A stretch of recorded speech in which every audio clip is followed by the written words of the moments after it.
The critical patriot دیکھنے والے سب دوستوں کو خوش آمدید۔ آج میرے ساتھ لاہور سے شریک گفتگو ہیں ڈاکٹر فرید احمد پراچا صاحب۔ پراچا صاحب جماعت اسلامی پاکستان کے نائب امیر ہیں، یعنی ڈپٹی پریزیڈنٹ کہہ لیجئے، وائس پریزیڈنٹ کہہ لیجئے، اور یہ بھیرا میں پیدا ہوئے اور اب کافی عرصہ سے لاہور میں مقیم ہیں۔ انہوں نے پنجاب یونیورسٹی سے LLB، پھر MA اور پھر PhD کیا اسلامک سٹڈیز میں، اور PhD میں ان کے تھیسس کا موضوع تھا مولانا مودودی کے سیاسی افکار، یعنی political ideas of Maulana Maududi, اور یہ اب کتابی شکل میں پبلش ہونے والی ہے کتاب، ان کا جو تھیسس ہے۔ اور یہاں میں ذکر کرتا چلوں کہ ان کے دوسرے ان کے بڑے بھائی جو ہیں حسین احمد پراچا، وہ بھی PhD ڈاکٹر ہیں، اور وہ انٹرنیشنل اسلامک یونیورسٹی اور پھر سرگودا یونیورسٹی میں پڑھاتے رہے ہیں اور دنیا اخبار میں کالم لکھتے ہیں۔ اس سے پہلے وہ نوائے وقت میں کالم لکھتے تھے۔ ویلکم ٹو دا شو سر۔ جی اچھا پراچا صاحب، پاکستان کو بنے 75 سال ہو گئے ہیں، لیکن آج ہم دیکھیں تو کوئی ہماری خاص اچیومنٹس نہیں ہیں۔ ہماری اکانومی جو ہے وہ کلیپس ہونے والی ہے، ہمارے 2.5 کروڑ بچے اسکولوں سے باہر ہیں، اور سیاسی عدم استحکام کا ہم شکار ہیں۔ تو کیوں کر ہم اس صورتحال کو پہنچے؟ جی بسم اللہ الرحمن الرحیم، بہت شکریہ آپ کا۔ یہ بڑا اہم موضوع ہے اور ہر پاکستانی، بلکہ یوں کہا جائے کہ ہر دل دردمند رکھنے والا پاکستانی، پاکستان سے سچی محبت کرنے والا پاکستانی اس ساری صورتحال پہ انتہائی پریشان ہے۔ ہمارے ساتھ ہی جو آزاد ہوئے تھے ممالک، ان میں معیشت بہت ہم سے بڑے ہی فرق پر آگے ہے، ادارے ان کے مستحکم ہو گئے ہیں۔ 1945 کے اندر جو جنگ عظیم دوم کی تباہ کاریوں کے شکار ہوئے تھے ملک، آج دنیا میں صنعت، تجارت اور مختلف چیزوں میں وہ دنیا کی قیادت کر رہے ہیں۔ ہم نے آزادی حاصل کی، بے پناہ ہمارے پاس موجود تھے وسائل۔ اللہ تبارک و تعالیٰ نے پاکستان کو قدرتی وسائل دینے میں انتہائی فیاضی سے کام لیا۔ بہترین زمینیں ہیں، سمندروں کی گہرائیاں ہیں، پہاڑوں کی بلندیاں ہیں، جنگلات ہیں، اب جو کہہ لیں، دنیا کی بہترین کپاس، بہترین گندم، بہترین پھل سب یہاں پہ ہیں۔ لیکن بدقسمتی یہ ہے کہ آج ہم دنیا کے اندر مقروض قوموں میں بہت ہی بلند مقام پہ ہیں۔ آج ہمارے پاس اپنی معیشت کو مستحکم کرنے کے لیے کوئی بنیادیں نہیں ہیں۔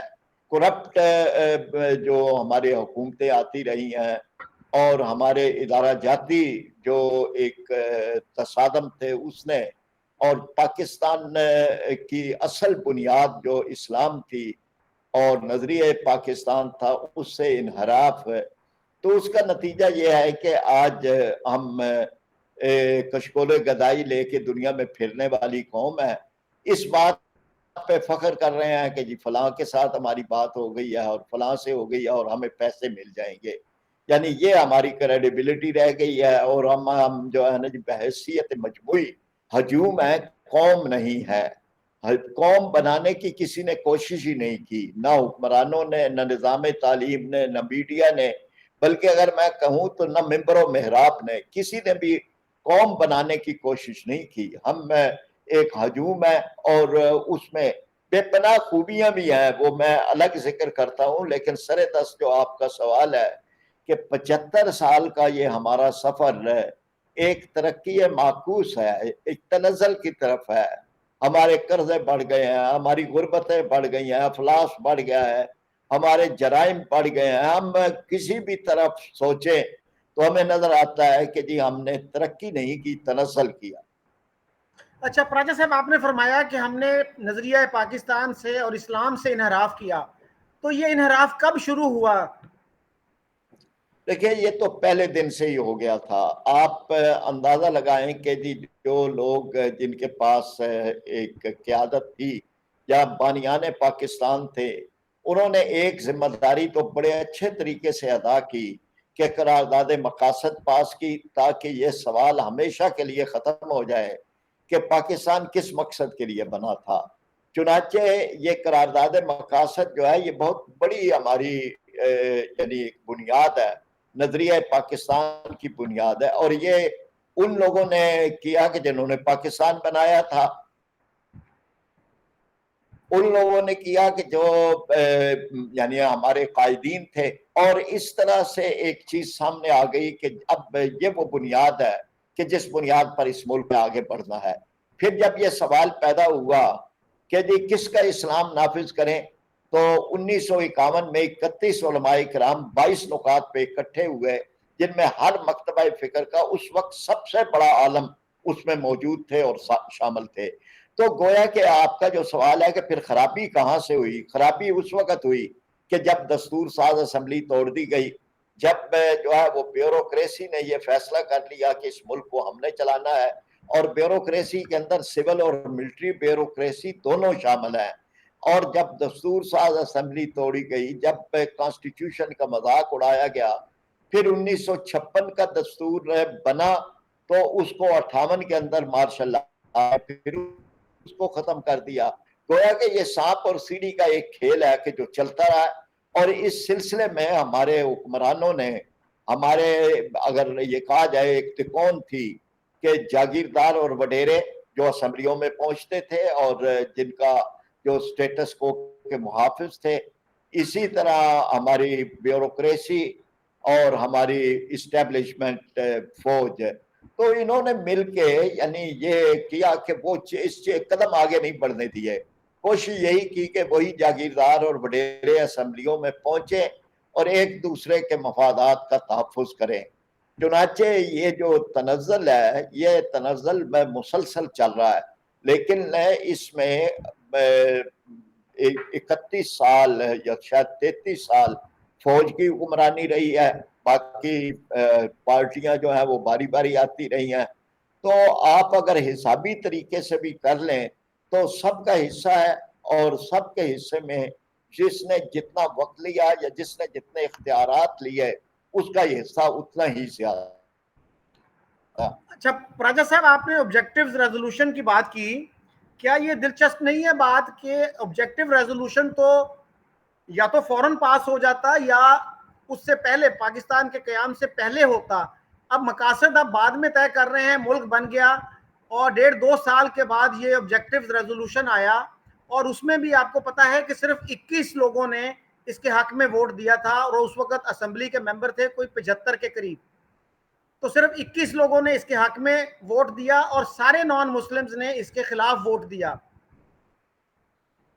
اچھا، یہ شکیل صاحب بات یہ ہے کہ یہ تو ایک کشمکش ہے، یہ پاکستان بننے سے پہلے شروع ہو گئی تھی، اور آپ کو پتا ہے کہ قائد اعظم کے جو بڑے مخلص لیڈر ہماری، یعنی اس طرح کے لیڈر قوموں کو مدتوں بعد ملتے ہیں، ایک اصول پرست اور بالکل ایک یقین محکم رکھنے والے ایک لیڈر تھے، کوئی ان کے دامن پر کرپشن کی آلودگی کا کوئی ذرہ نہیں تھا، لیکن قائد اعظم کو بھی نہیں چلنے دیا گیا۔ یہ تو جب معاملات ہوئے اس سے پہلے تو جاگیردار اور وڈیرے کہ جو پہلے دوسری گاڑی میں سوار تھے، انہوں نے پھر دیکھا کہ اب تو یہ دوسری ٹرین تیار ہو گئی ہے اور یہ جا رہی ہے، تو وہ یہاں پہ آ کے براجمان ہو گئے، اور پھر انہوں نے کوشش کی ڈرائیونگ سیٹ بھی ان کے پاس آ جائے، تو پھر ڈرائیونگ سیٹ پر بھی آ گئے۔ تو میں نے جیسے آپ سے عرض کیا کہ یہ جو تھا آبجیکٹیو ریزولوشن، یہ بھی ایک بڑے دباؤ کے بعد یہ ہوا۔ جماعت اسلامی نے مطالبہ دستور اسلامی مہم چلائی، اور اس میں پہلی مرتبہ یعنی یہ تھا کہ یہ چاکنگ کرنے کا، ابھی پاکستان میں اس طرح کا تو نہیں تھا، لیکن یہ ہے کہ چاکنگ کی گئی، دیواریں پھری گئیں، جلسے کیے گئے، نامے لکھے گئے، دستخط کروائے گئے، اور اس طرح سے ایک پوری مہم تھی کہ جو جماعت اسلامی نے کی۔ اور اسی طرح علماء کرام، مولانا شبیر احمد عثمانی اور دیگر علماء کرام، بہت ہی شاندار ان کا رول ہے کہ انہوں نے آبجیکٹیو ریزولوشن پاس کروانے میں ایک بڑا کلیدی کردار ادا کیا۔ یعنی یوں سمجھ لیجئے کہ نہیں، نہ چاہتے ہوئے بھی جنہوں نے ساتھ دیا انہوں نے بھی نہ چاہتے ہوئے ساتھ دیا، لیکن بہرحال ایک معاملہ جو ہے وہ آگے بڑھا، اور یہی معاملہ آگے ہر مرحلے پہ چلتا رہا. کبھی پاکستان کا نام رکھنے پہ کشمکش، کوئی اس کو عوامی جمہوریہ پاکستان بنانا چاہتا تھا، اور پھر پوری ایک جدوجہد ہے کہ اس کا نام اسلامی جمہوریہ پاکستان ہو. پھر پوری ایک جدوجہد ہے کہ پاکستان کا سرکاری مذہب اسلام ہو. تو آپ یہ دیکھیں یہ کشمکش تھی، ہے اور چل رہی ہے. آج بھی سود کے سلسلے میں عدالتیں فیصلوں پہ فیصلے دیتی ہیں، حکمران اس میں رکاوٹیں بنتے ہیں. وہ نہیں کرنا چاہتے، وہ سودی نظام جاری رکھنا چاہتے ہیں. وہ اللہ اور رسول کی طرف سے جو اعلان جنگ ہے، جس جنگ کا، اس جنگ کے اندر وہ نعوذ باللہ اللہ اور رسول سے مقابلہ کرنا چاہتے ہیں، اور کھوکھلے ہو چکے ہیں. معیشت تباہ کر لی ہے، اپنے آپ کو جو ہے وہ اپنے زیرو پہ آپ لے آئے ہیں، لیکن پھر بھی یہ جو جنگ ہے یہ چھوڑنے کے لیے تیار نہیں ہے. تو یہ بہرحال جو کشمکش چلی تھی وہ ٹھیک تھا کہ انڈیا ہمارے ساتھ ہوا آزاد. انہوں نے اپنے دستور کے معاملات جو ہیں وہ پہلے سے بھی طے کیے ہوئے تھے، اور 1-1.5 سال کے اندر دستور بھی، جاگیرداری نظام کا خاتمہ بھی، یہ بہت ساری اچیومنٹس تھیں جو انہوں نے کر لیں. اور ہم 1973 تک پھٹکتے رہے. 73 کے اندر آ کے پھر کانسٹیٹیوشن جو ہے وہ بنا ہے، لیکن اس کے لیے بھی آدھے ملک کی قربانی دینی پڑی، اور مشرقی پاکستان ہم سے الگ. اچھا پراچا صاحب، آپ نے بات کی بانی پاکستان محمد علی جناح صاحب کی. تو سر اسلامک نظام کے لیے اگر ملک بنا، اسلامی قانون کے لیے بنا، تو انہوں نے سر مولانا شبیر احمد عثمانی کو وزیر قانون بنانے کے بجائے ایک ہندو جوگندر ناتھ منڈل کو وزیر قانون کیوں بنا دیا، اور ایک احمدی کو سر ظفر اللہ خان کو وزیر خارجہ بنا دیا؟ اچھا میرا خیال یہ ہے نا جی کہ شاید ہم چونکہ آگے بڑھ رہے ہیں تو ہمیں اس دور کی مشکلات کا یا قائد اعظم کی جن مشکلات سے گزر رہے تھے شاید ہم نہیں اندازہ کر سکتے. لیکن یہ سوالات اٹھتے ہیں، یہ سوالات اٹھے، اس وقت بھی اٹھائے گئے. ان سوالات کو مختلف مواقع کے اوپر ہوا کہ یہی جو قادیانی جس کو انہوں نے وزیر خارجہ بنایا تھا، اس نے خود حضرت قائد اعظم کی نماز جنازہ میں شرکت نہیں کی. وہاں موجود تھا اور ایک طرف ہو کے بیٹھ گیا، اور اس نے نماز جنازہ نہیں پڑھی. گویا کہ اس بات کا اعلان تھا کہ چونکہ قائد اعظم ان کے جھوٹے نبی کو نہیں مانتے تھے، اس لیے انہوں نے اس بات کا عملی مظاہرہ کیا کہ ہم قائد اعظم کا جنازہ نہیں پڑھیں گے. تو مطلب یہ ہے نا یہ کہ یہ ٹھیک ہے کہ آج یعنی قائد اعظم کو تو بہت ہی تھوڑا موقع ملا. یہ کہ ان کو ان کے ارد گرد بھی چیزیں تھیں جن کو انہوں نے کھوٹے سکے کہا تھا. تو اس بارے میں ہم شاید بہت زیادہ چیزیں یعنی ان کی ذات کو زیر بحث لاتے ہوئے شاید آج نہ کر سکیں، کیونکہ معاملات تو اب ہم آگے بڑھا رہے ہیں. اچھا پراجا صاحب، میں نے کچھ احمدیوں سے بات کی، یہ سر ظفر اللہ خان کا جو ہے انہوں نے نماز جنازہ میں شرکت نہیں کی. وہ یہ کہتے ہیں کہ مولانا شبیر احمد عثمانی کا فتویٰ موجود تھا کہ احمدی جو ہیں وہ مرتد ہیں، واجب القتل ہیں، تو وہ ان کے پیچھے کیسے نماز پڑھتے. بہرحال ان کو وزیر خارجہ تو بنایا، اور اس کے بعد بھی وہ غالباً 1954 تک وزیر خارجہ رہے. تو سر ہم تھوڑا سا بات کو اگر آگے بڑھائیں، میں نے کل آپ کے کچھ کلپس دیکھے تو جس میں آپ نے جماعت اسلامی کی جو تربیت گاہ تھی، ٹریننگ سیشن تھا، اس میں کچھ باتیں کی.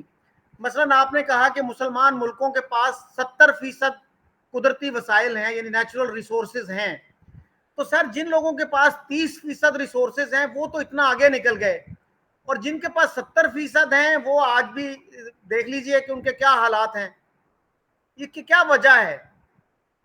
لیکن نہیں بالکل صحیح آپ کا سوال ہے. حقیقت تو یہ ہے نا جی کہ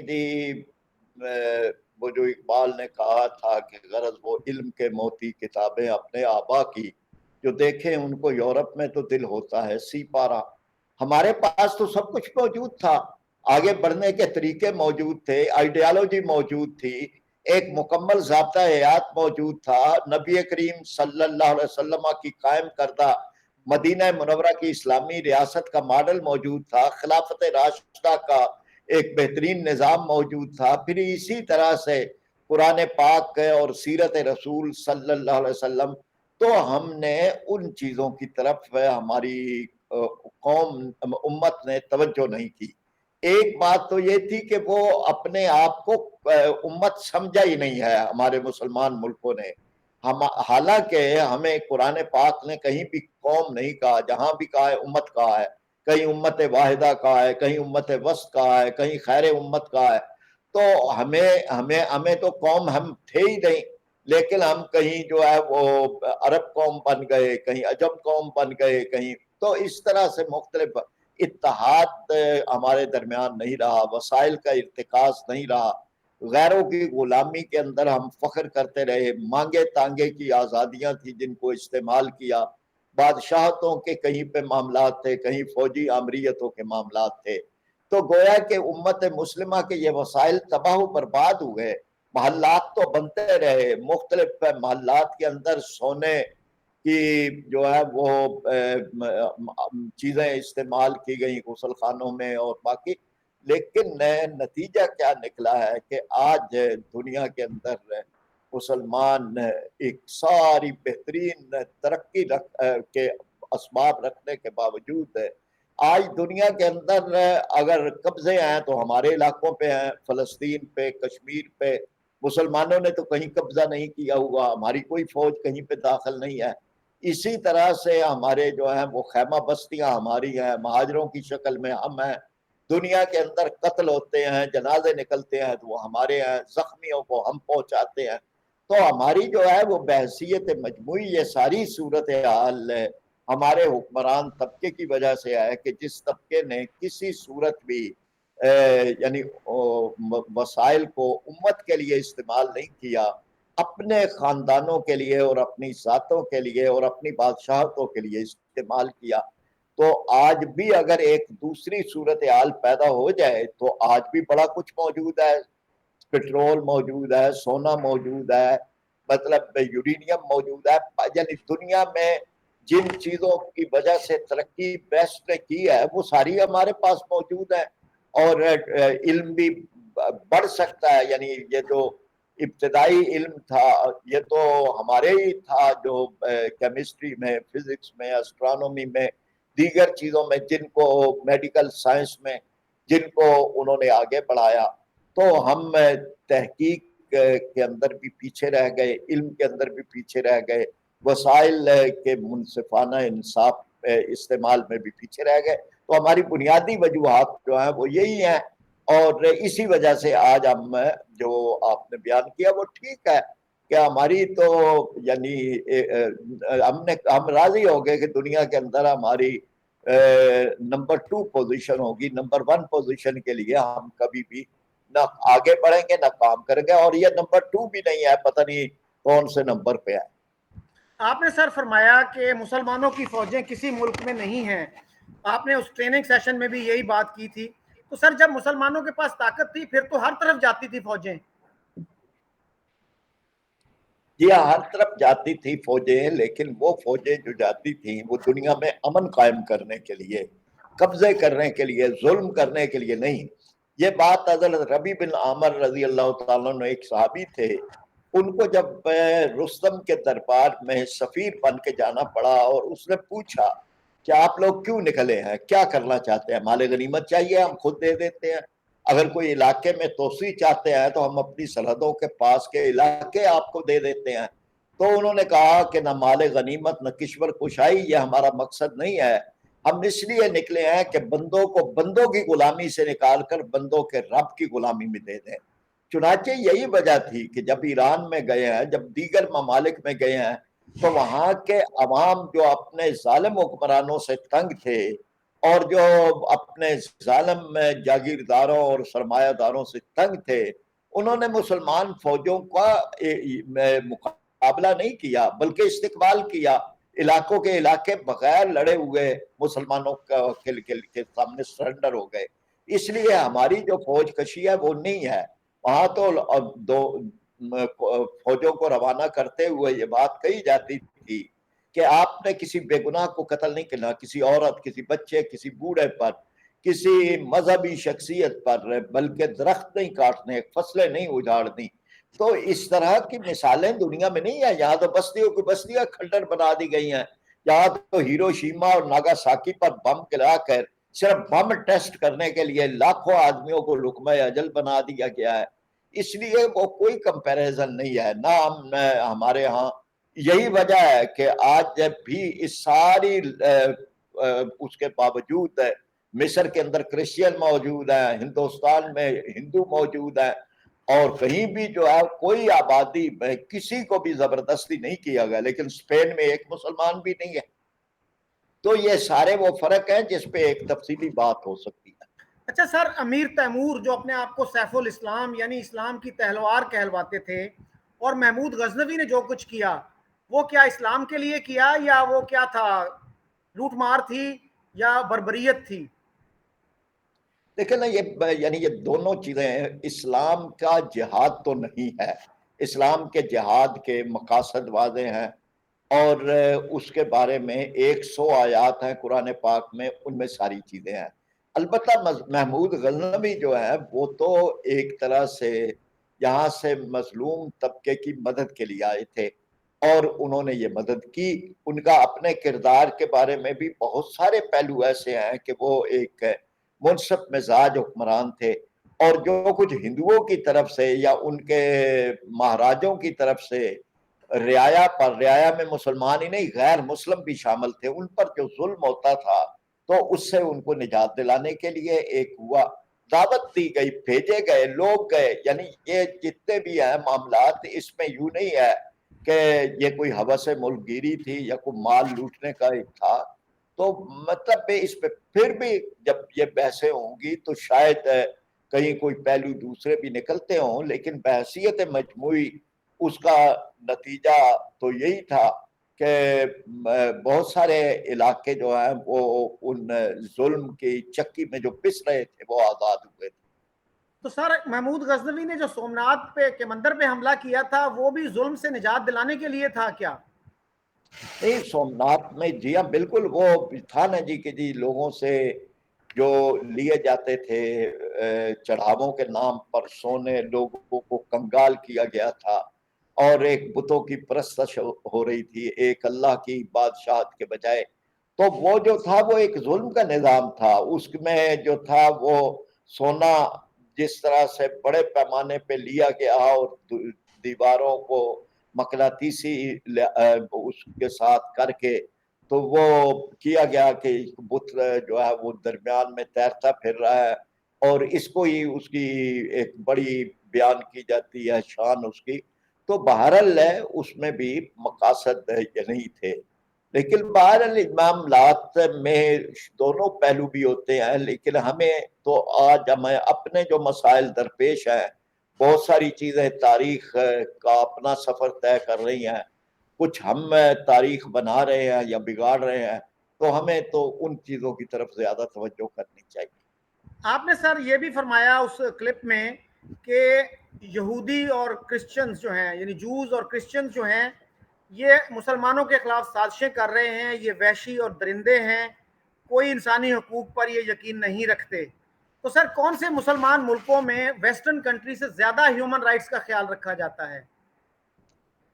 میں یعنی یہ دیکھیں نا جی، پہلی تو یہ ہے کہ ہم یہ تقابل نہیں کر رہے، اس لیے کہ تقابل جو ہے وہ اسلامی آئیڈیل اسلامی نظام میں اور یہودیت اور مسیحیت کی بنیاد پر بننے والی ریاستوں میں وہ تقابل ہے. یہ تقابل نہیں ہے، اس لیے کہ یہاں جو مسلمان حکمران ہیں وہ ہمارا نمونہ نہیں ہے، وہ قرآن و سنت کی تعلیمات کا نمونہ نہیں ہے.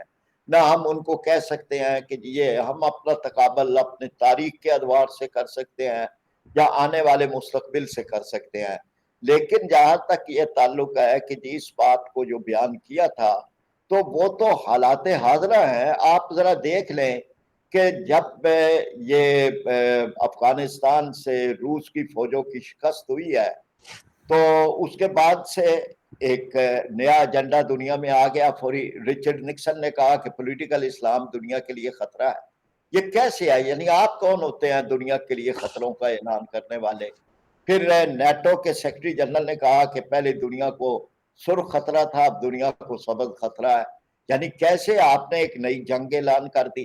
سیموئل ہنٹنگٹن کی کتاب دی کلیش آف سیولائزیشن جس کا میں تھا کہ جی جو اب تصادم ہے وہ ہمارا اسلامی تہذیب کے ساتھ ہے یا چینی تہذیب سے ہے، تو گویا کہ یہ طبلِ جنگ ہے تو انہوں نے بجایا ہے، ہماری طرف سے تو نہیں بجا، یہ طبلِ جنگ ہے، یہ تو انہوں نے اعلان کر کے ایک جنگ دی، اینڈ آف ہسٹری فوکویاما کی کتاب ہے، اس میں یہ کہا دیا کہ جی اب تاریخ اپنے اختتام پہ پہنچی ہوئی ہے اور اب جس نے رہنا ہے زندہ تو اس نے ہمارے ایجنڈے کے ساتھ رہنا ہے۔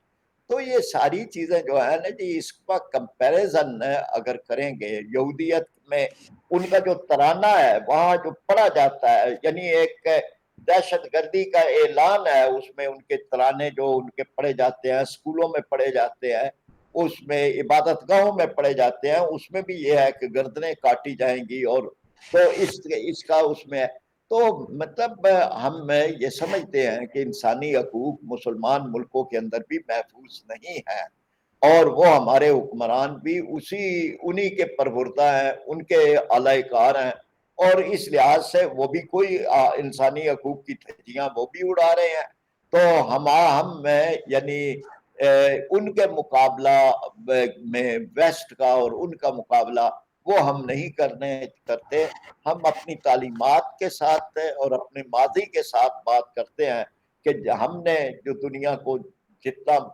عرصہ ہمیں ملا ہے عروج کا، ہم نے دنیا کو امن دیا ہے، تہذیب دی ہے، ثقافت دی ہے، شائستگی دی ہے، بے شمار پہلو ہیں کہ جو ہم نے کہ بری مثالیں ہمارے ہاں بھی ہوں گی، ایکسیپشنز آلویز دیئر، لیکن بحیثیت مجموعی ہمارا یعنی وہ ہمارا پھر بھی آئیڈیل ادوار نہیں تھے، وہ ملوکیت کے ادوار تھے، لیکن ملوکیت کے ادوار کے اندر بھی بہت ساری چیزیں ویسٹ کے سے بہت زیادہ بہتر تھی، علم کا فروغ تھا، تجارت کے بہترین اصول تھے، انٹرنیشنل ٹریڈ بڑے ٹھیک طریقے سے چلتی تھی، تو کئی پہلو ہیں ایسے کہ جن پہ ہم کہہ سکتے ہیں کہ ہمارے ہاں بہت ساری چیزیں بہتر طریقے سے ہوئی ہیں۔ سر ایران میں تو اسلامی ریولوشن آ چکا ہے اور جماعت اسلامی بڑی مداح تھی ایران کے ریولوشن کی، وہاں انسانی حقوق کی کیا پوزیشن ہے؟ لیکن ہم تو جواب دہ نہیں ہیں کسی کے بھی، ایک نہ ایران کے، نہ سعودی عرب کے، نہ کسی اور کے، وہاں بھی انسانی حقوق کی وہ پوزیشن نہیں ہے، اور جہاں بھی جو چیزیں بھی ہوتی ہیں جب ہمیں کہیں موقع ملتا ہے تو ہم اس توجہ دلانے میں ان کو اپنے تعلقات کے ذریعے سے بھی اگر کچھ ہوتے ہیں یا ہماری کوئی بات سنتے ہیں تو ہم یہ توجہ دلاتے ہیں، تو آئیڈیل صورت ایران میں بھی نہیں ہے، اور اس لیے جہاں بھی ہوتا ہے یعنی باوجود اس کے کہ ایک ریولوشن آیا ہے، اس ریولوشن کا تحفظ کرنا ان کی ذمہ داری ہے، جو ان کے علماء کرام ہیں، جو آیت اللہ حضرات ہیں، وہ کریں۔ بہرحال ہمیں جہاں جہاں بھی کوئی چیز نظر آتی ہے تو ہم اس کو نشاندہی کرنے کی حد تک یا سلیقے سے بات پہنچانے کی حد تک ہم کرتے ہیں۔ سر سوڈان میں دارفور ریجن میں 2003 سے لے کے 2011 تک 3 لاکھ مسلمان مارے گئے، کیا جماعت اسلامی نے کبھی کنڈیم کیا عمر البشیر کو؟ بالکل کیا، یعنی لیکن ایک تو ہم نے وہ کوشش کی کہ عمر البشیر اور حسن ترابی کے درمیان جو اختلافات پیدا ہو کے معاملات خراب ہوئے تھے، قاضی صاحب حسین احمد مرحوم نے کوشش کی کہ ان کے درمیان ان اختلافات کو ختم کریں اور ایک آئیڈیل صورتحال پیدا ہو سکے جس میں جو اس کے ثمرات جو یعنی ایک اسلامی تحریک کو اگر کہیں بالواسطہ بھی موقع ملتا ہے تو اس کے ثمرات لوگوں کو مل سکے، تو بہرحال وہ ایک کوشش تھی۔